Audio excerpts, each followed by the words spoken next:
മനുഷ്യന്റെ യഥാർത്ഥമായിരിക്കുന്ന അനുഭവം എന്താണ്? ഈ കാണുന്ന ലോകത്തിൽ കാണുന്ന എല്ലാവരും ഒരുപോലെ ദുഃഖസാഗരത്തിൽ മുങ്ങിപ്പോകാൻ കാരണം എന്താണ്? എല്ലാവരുടെയും പാപം തുല്യമാണ്. ഞങ്ങൾ ജയിലറകളിൽ പോയി സുവിശേഷം പറയാറുണ്ട്. ജയിലിലെ സെല്ലുകൾ അടയ്ക്കപ്പെട്ടിരിക്കുന്ന പാപികളായിരിക്കുന്ന മനുഷ്യർ നമ്മളും അതേ, പക്ഷെ നമ്മൾ ജയിലിൽ കയറിയില്ലെന്നേ ഉള്ളൂ. അതേ പ്രിയപ്പെട്ട നമ്മുടെ രഹസ്യങ്ങളെ ആരും അറിയാത്തത് കൊണ്ട് നമ്മൾ എന്താണ് കുറ്റം വിധിക്ക് യോഗ്യനായിട്ട് തീർന്നില്ലെന്നേ ഉള്ളൂ.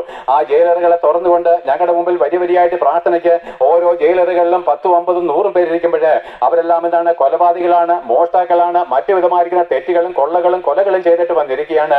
അവരെല്ലാം തന്നെ അഹങ്കാരപൂർവ്വം ഗർഭത്തോടിരിക്കുമ്പോൾ ഞങ്ങളെ തന്നെ താഴ്ത്തിയിട്ട് ഈ യേശുക്രിസ്തുവിന്റെ സ്നേഹം ഞങ്ങൾ പറയും. അപ്പോഴെന്താണ്? യേശുക്രിസ്തു ദൈവം നിങ്ങളെ ഇപ്പോഴും സ്നേഹിക്കുന്നു. ഈ അറിവ് അവരുടെ ഹൃദയത്തെ വല്ലാതെ ഉലച്ചു കളയും പ്രിയപ്പെട്ടവരെ. അതേ ഒരു കൊലപാതകി പോലും ഇപ്പോഴും ആഗ്രഹിക്കുന്നത് അറിയാമോ?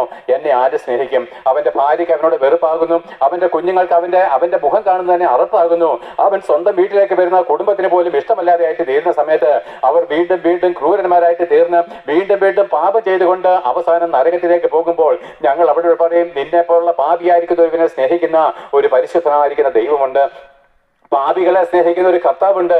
ഇത് കേൾക്കുമ്പോൾ അവരുടെ കണ്ണുകൾ വിടരും. അവർ ചോദിക്കും, ഞങ്ങളെപ്പോലുള്ള പാപിയെ ആർക്ക് സ്നേഹിപ്പാന്?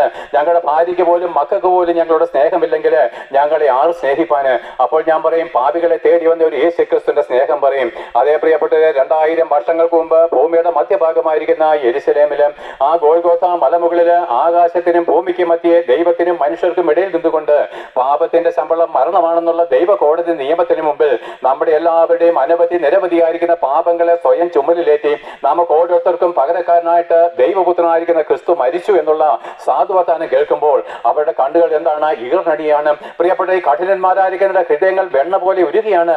ഏതൊരു മനുഷ്യന്റെയും ഹൃദയത്തിന്റെ കാഠിന്യം മാറ്റുവാൻ ഒറ്റ വഴിയുള്ളൂ, സ്നേഹം. സ്നേഹത്തിന്റെ മുമ്പിൽ കീഴടങ്ങാത്ത ഒരു ശക്തിയുമില്ല പ്രിയപ്പെട്ടവരെ.